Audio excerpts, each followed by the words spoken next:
Deus me fez esquecer. Manassés recebe esse nome curioso, mas não era o esquecimento da negação, era o esquecimento da integração. A memória permanecia, a dor deixava de governar. Todos nós carregamos experiências que ficaram presas em algum lugar da nossa história. Momentos que o corpo ainda lembra, mesmo quando a mente tenta seguir em frente. Hoje, a tribo de Manassés levanta sua pedra.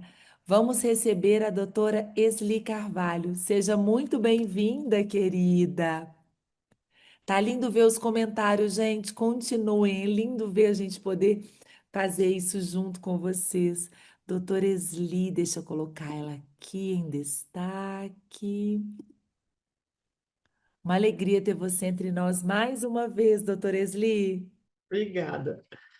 Estou aqui muito contente de estar com vocês, especialmente com esse tema, e quero agradecer muito o Léo aqui, porque eu aprendi muito com o Junute.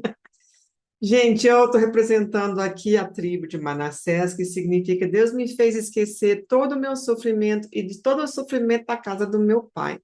E como já foi citado aqui, muitos anos atrás, Deus falou comigo que sem sanidade não tem santidade, não há santidade.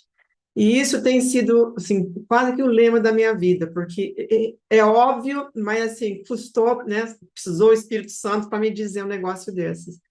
E quando eu li sobre o Manassés, né, muitos anos atrás, eu batizei o MDR da unção de Manassés, porque o MDR faz esquecer o sofrimento, não faz esquecer a lembrança, mas ele faz esquecer o sofrimento pela dessensibilização que acontece.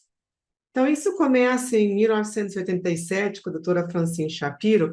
Ela está dando uma caminhada no parque e ela se dá conta que, de repente, uma coisa muito ruim que ela estava pensando, né, melhorou, passou a carga negativa, e ela, incrivelmente assim, né, se deu conta de que era pelo movimento ocular. E ela repetiu o movimento e começou a se dar conta, começou a fazer experiência, e daí nasce, então, e surge a terapia MDR.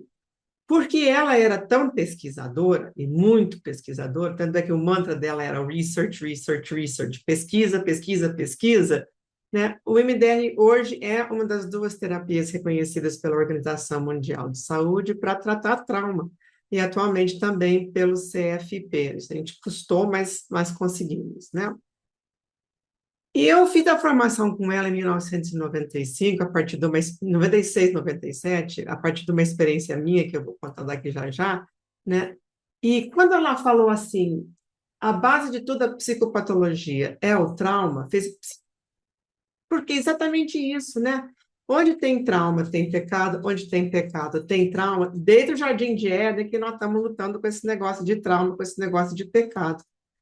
E uma das coisas assim, mais maravilhosas que eu vejo no MDR é justamente essa possibilidade da gente poder descongelar, né, o trauma. Para mim, a metáfora melhor que tem é a da mulher de Ló, que está eternamente congelada, olhando para trás, sem poder se mexer.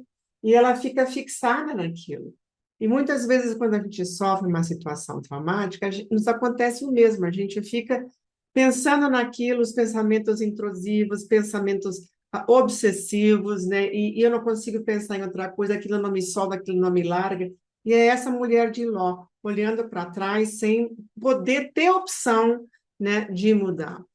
E uma das coisas mais maravilhosas, quem sabe, de poder falar assim do MDR para mim, né, é que tratar esse trauma, curar esses traumas, liberta, né, descongela essa estátua de sal e me permite escolher, que foi o primeiro dom que Deus deu para nós no jardim, depois de nos dar a vida, né? Ó, tá aqui a arvinha, se vocês comerem, tem essas consequências, se vocês não comerem, tem aquelas consequências. Agora, resolvem o que vocês vão fazer.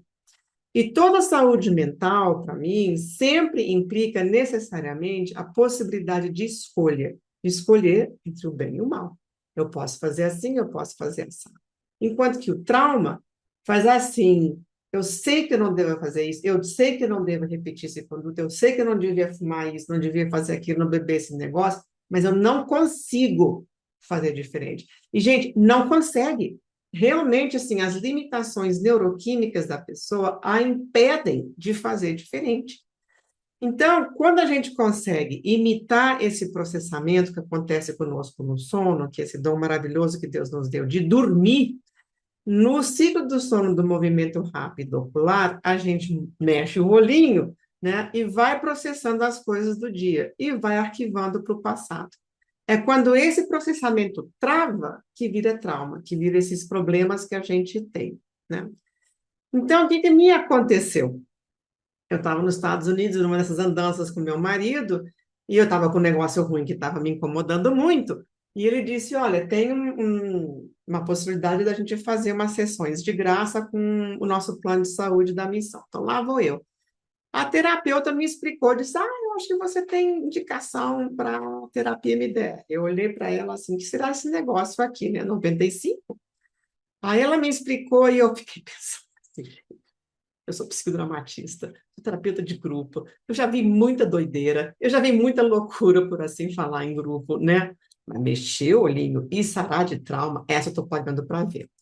E foi exatamente isso que aconteceu. Fui para minha sessão. Quando eu saí de lá, eu cheguei em casa, falei para meu marido: puxa o plástico, eu não quero nem saber quanto que vai custar para fazer esse negócio, mas eu vou aprender. E depois, essa multiplicadora que eu sou útero no corpo de Cristo, né? Para quem não percebeu ainda, né? Vivo reproduzindo, né? Cavando coisa nova, parindo coisa nova. Eu quero levar esse negócio para o Equador, que se Deus quiser, nós vamos para lá e, né, fazer essa disseminação. Então, foi isso mesmo que aconteceu. Eu tive esse privilégio de poder estudar, inclusive com a própria doutora Francine, agora de saudosa lembrança, e eu fui aprendendo, né, como as coisas são, assim, impressionantes em termos de resultado. Eu acho, assim, que realmente me marcou foi a questão do resultado. Eu sou muito prática, eu não vim da área de biologia, da medicina, não sou médica frustrada, assim, eu sou da área de matemática, sabe, da física. Eu quero saber por que a psicoterapia funciona, né? E uma das coisas que eu aprendi com o psicodrama e que depois se traduziu para o MDR, né, que foi uma transição importante na minha vida, e eu não abandonei nenhum dos dois, não faço mais terapia de grupo consistentemente por outras questões, mas dentro da gente, eu continuo fazendo os psicodramas internos, né, com MDR. Conceituo assim e trato com MDR. Mas uma das coisas interessantes é justamente como o trauma precisa de uma história para sarar. A gente precisa de uma coisa que tem o começo, o meio e o fim. E quando a gente começa a dessensibilizar essas histórias, né, essas experiências difíceis que as pessoas trazem, que todo mundo tem, né, não é, eu não tenho trauma, todo mundo tem coisa ruim que aconteceu na vida, né, porque todo mundo tem trauma, todo mundo tem pecado na vida, e tudo isso, né, nos marcou.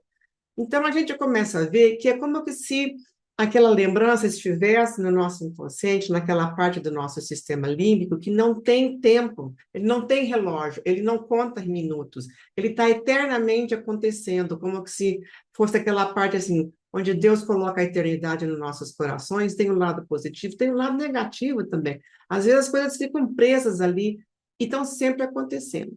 Então, o MDR vai pescar isso lá do nosso sistema límbico, a gente pensa que é nosso protocolo, que aí a gente acha onde é que está no nosso cérebro, né? E a gente tem o protocolo, passo a passo, e a gente começa a aplicar o movimento bilateral, que pode ser visual, pelos olhos mesmo, auditivo ou tátil também. Caminhar, por exemplo, é uma estimulação bilateral. No MDR, mas ajuda muito a regular, né? Então, isso dá um arranque para o cérebro fazer o que ele não conseguiu fazer espontaneamente, né, com aquela experiência que ficou no cérebro. E ele vai dessensibilizando a carga negativa, vai se dissolvendo, vai se desmanchando, e porque Deus criou essa capacidade dentro de nós de sarar, né, o nosso corpo sara, né, se a gente deixar ele quieto e der as condições, ele vai sarar sozinho, a nossa mente também. Então, vai surgindo a resolução desse trauma, que é uma história, muitas vezes. Agora entendi o que foi que me aconteceu. foi isso assim, assim, assim, assim, assim, assado, e agora eu entendi que isso não está mais me acontecendo, eu não moro mais lá, eu mudei de endereço, essa história é no passado, e eu posso finalmente colocar no passado e esquecer, pelo menos a nível assim, de sofrimento. A gente tem medição e por isso ele tem toda essa capacidade de fazer pesquisa, teve todas essas pesquisas que a gente vai fazendo. Então, vou contar rapidamente uma experiência aqui para vocês. Não foi uma colega minha que aconteceu isso com ela, mas é uma história tão impressionante. Eu conto isso no meu livro chamado Cure Seu Cérebro, Cure Seu Corpo. Ela tinha uma enxaqueca todas as vezes que ela ficava debaixo de uma luz forte. E era tão notório na família que os filhos já diziam: mãe, não senta aí no restaurante porque você vai ficar com dor de cabeça. Fez os exames, não tinha nada, tomou todos os remédios, nada resolveu, nada funcionou. Um dia ela foi trabalhar uma experiência antiga, né, uma experiência mais atual, perdão, de ter sido hospitalizada, uma cirurgia que ela fez, e o cérebro puxou lá para trás, porque o cérebro vai juntando, né, no mesmo fio as mesmas experiências, uma outra experiência anterior, 15, 20 mil anos antes, quando ela quase morreu numa cirurgia, uma cirurgia dessas de barriga aberta, sabe, que realmente assim foi um negócio complicado. E o que ela, qual foi a lembrança que ela recuperou nesse reprocessamento? Ela acordou na hora da cirurgia. E onde é que ela estava? Debaixo das luzes fortes do centro cirúrgico. Ela reprocessou essa lembrança, ela nunca mais tomou um Tilenol sequer para uma dor de cabeça. Então, muitas vezes, a gente tem que pensar quanto dessas coisas que nos acontecem têm causas traumáticas e a gente não tem explicação, mas o nosso cérebro sabe o caminho, né? Finalmente, para terminar, eu quero deixar aqui para vocês a palavra que o Senhor tem me dado como missão, que eu acho que vai ser a minha missão para o resto da vida, né? De Apocalipse 22, 2. Lá para o finalzinho, o nome do autor sou eu, né? Que diz assim: as folhas da árvore da vida são para a cura das nações. E eu espero, né, ouvindo esse compartilhar tão bonito de todos os colegas aqui, então, muito bom, eu também aprendendo muito, a gente nunca estava velho demais para aprender, que a gente possa se apossar dessas diferentes formas, dessas diferentes folhas que nós temos, que são folhas da árvore da vida, e levar a cura para as nações, começando com o nosso próprio país, né? Começando com o nosso Brasil. Eu tenho tido o privilégio de poder levar a MDR para Angola, para Moçambique, né, para Cabo Verde, no Equador, Bolívia, Venezuela, Costa Rica, eu perco a conta, sabe? Porque esse é a função de Deus, a função ministerial da minha vida. Mas eu quero passar adiante para vocês também, vocês que são mais jovens, eu deixo o legado, deixo a incumbência, e nós que estamos mais idosos sabemos a importância disso. Que as folhas, e essa é a minha oração, que as folhas da árvore da vida possam servir para a cura das nações. Amém.